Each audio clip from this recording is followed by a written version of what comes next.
ইন্নাহু লাকুম আদুবুন মুবিন।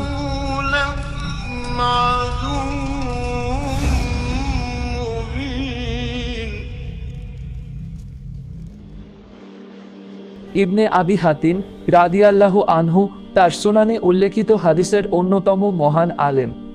তিনি বর্ণনা করেন যে ইবলিশ আল্লাহর কাছে একটি দোয়া করেছিল এবং সে বলেছিল, হে আল্লাহ, আপনি আমাকে আদম সন্তানদের উপর ফিতনা করার জন্য সৃষ্টি করেছেন।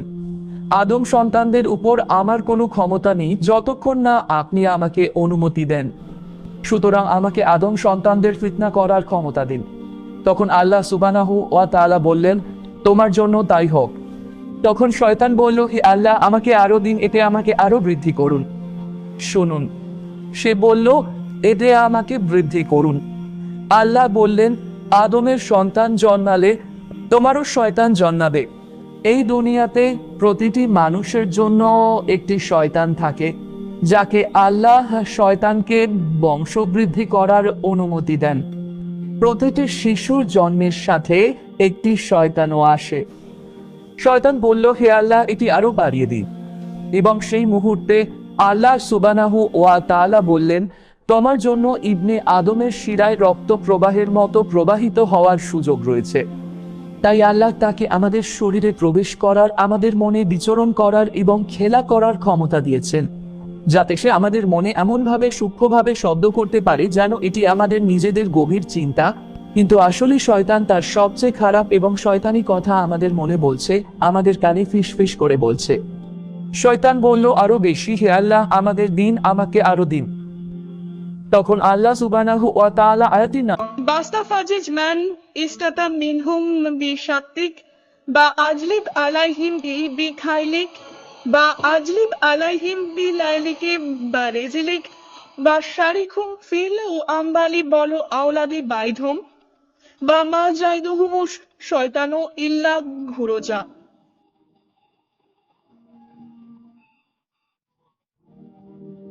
এই আয়াতটি কি? এবং হে শয়তান, তোমার বাহিনী একত্রিত করো, তোমার সেনাবাহিনী একত্রিত করো, তোমার জাহান্নামের আগুনের ঘোড়া একত্রিত করো, তাদের সবাইকে একত্রিত করো এবং তোমার লোকদের একত্রিত করো, সেই শয়তানদের একত্রিত করো যারা শয়তানের অশ্বারোহী, এবং যাও এবং মানব জাতির উপর তোমার হামলা, তোমার যুদ্ধ সৃষ্টি করো। বা আজলিব আলাইহিম বিলাইলিকে বা রেজিলিকা, এবং তোমার শয়তানি শক্তি দিয়ে তাদের ধ্বংস করো। যাও এবং তাদের আক্রমণ করো। বাইধুম, এবং তাদের আসমান ও জমিনের নিচে থাকা সবকিছু প্রতিশ্রুতি দাও।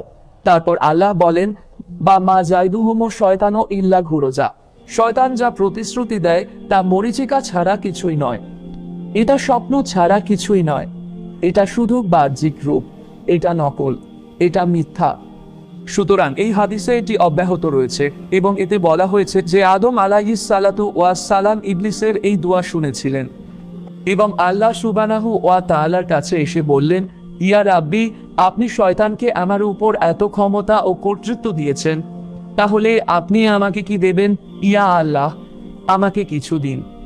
তখন আল্লাহ বললেন, তোমার কোনো সন্তান এই দুনিয়াতে জন্মাবে না, তবে আমি দুজন ফেরেশতা পাঠাবো, একজন শয়তান নয়, বরং দুজন ফেরেশতা যারা তাকে শয়তানের অনিষ্ট থেকে ক্রমাগত রক্ষা করবে। এবং এটাই আল্লাহ কোরআনে বলেন, তিনি বলেন, বা জায়কুন মিন জাইনি আইদিহিম। এটি আল্লাহ সুবহানাহু ওয়া তাআলা কি বলেন, লাহুকিবাতুন মিন জাইনি জাদহি বা মিন খালফিহি রাফিজুহু মিন আমরিল্লাহ। সেই আয়াতটি কি? এতে বলা হয়েছে প্রত্যেক মানুষের জন্য দুজন পরিবর্তনশীল ফেরেশতা রয়েছে, একজন সামনে, একজন পিছনে, যারা তাকে আল্লাহর আদেশ থেকে রক্ষা করে। মানে কি, আমাদের কাছে যে কোনো সময় 5 জন ফেরেশতা থাকে। শয়তানের একজন শত্রু আছে, কিন্তু আমাদের কাছে 5 জন থাকে। দুজন আমাদের আমল লেখার জন্য, একজন ডানে, একজন বামে, ভালো কাজ খারাপ, দুজন আমাদের রক্ষা করার জন্য একজন, এবং তারা স্থান পরিবর্তন করে। তারপর 5ম জন শুধু আমাদের কানে ফিসফিস করে বলার জন্য, এবং তিনি খুশি হলেন এবং তাই তিনি বললেন, হে আল্লাহ, আমাকে আরো দিন। আল্লাহ সুবহানাহু ওয়া তাআলা বললেন, প্রতিটি খারাপ কাজের জন্য আমি একটি খারাপ কাজ লিখব অথবা তা মুছে দেব, অর্থাৎ ক্ষমা করব, কিন্তু প্রতিটি ভালো কাজের জন্য আমি 10টি ভালো কাজ লিখব। তাই তিনি খুশি হলেন এবং তিনি বললেন, হে আল্লাহ, আমাকে আরো দিন। তখন আল্লাহ সুবহানাহু ওয়া তাআলা বললেন যে আমি তোমাকে প্রতিশ্রুতি দিচ্ছি যে আমার ক্ষমা চিরকাল খোলা থাকবে যতক্ষণ না আত্মা শরীর ত্যাগ করে। অর্থাৎ একবার আত্মা শরীরে থাকলে আল্লাহ সুবহানাহু ওয়া তাআলার ক্ষমা সর্বদা খোলা থাকে। এবং তারপর যেহেতু শয়তান 4 বার চেয়েছিল, তাই আদম আলাইহিস সালাতু ওয়াস সালাম আমাদের পিতা চতুর্থবার চাইলেন, ইয়া রাব্বি জিদ, আমাকে এর থেকেও বেশি দিন। এবং তখন আল্লাহ উত্তর দিলেন, কোল ভাই ইবাদিয়াল্লাযিনা আশরাফু আল আনফুসিহিম এলো, এটা কিন্তু মিন রাহমাতিল্লাহ। অর্থাৎ কোনোভাবেই নিরাশ হয়ে না, একেবারেই না। কোনো সন্দেহ রেখো না যে আল্লাহ আমাদের অনেক ভালোবাসেন। তিনি আমাদের জন্য অনেক চিন্তা করেন। তিনি সত্যিই জান্নাতে আমাদের সাথে থাকতে চান। তিনি আমাদের শাস্তি দেওয়ার জন্য মোটেও সৃষ্টি করেননি। এজন্যই এই আয়াতটি কোরআনের নাজিল হওয়া সবচেয়ে শক্তিশালী আয়াত। যেমনটি বর্ণিত হয়েছে, কিছু আলেম বলেছেন আয়াতগুলোর মধ্যে সর্বশ্রেষ্ঠ কোনটি, তারা বলেছেন আয়াতুল কুরসি। আরেকজন বলেছেন আল্লাহ সুবহানাহু ওয়া তাআলার সম্পর্কে সর্বশ্রেষ্ঠ আয়াত কোনটি, হুয়াল্লাহু আহাদ আল্লাহুস সামাদ। এবং তারপর তারা বললেন সুখের জন্য সর্বশ্রেষ্ঠ আয়াত কোনটি, যা সবচেয়ে বড় সুখ সৃষ্টি করে, এটাই সুখের আয়াত।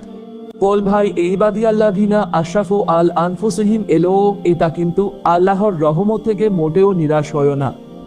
ইন্নাল্লাহা আগফিরুদ দুনুবা জমিয়ে, আল্লাহ ক্ষমা করতে ভালোবাসেন এবং তিনি প্রতিটি গুনাহ ক্ষমা করে দেবেন, তোমার অতীত, তোমার ভবিষ্যৎ, তোমার বর্তমান, প্রতিটি গুনাহ। ইন্নাহু হুয়াল গাফুরুর রাহিম, নিশ্চয়ই তিনি পরম ক্ষমাশীল, পরম দয়ালু।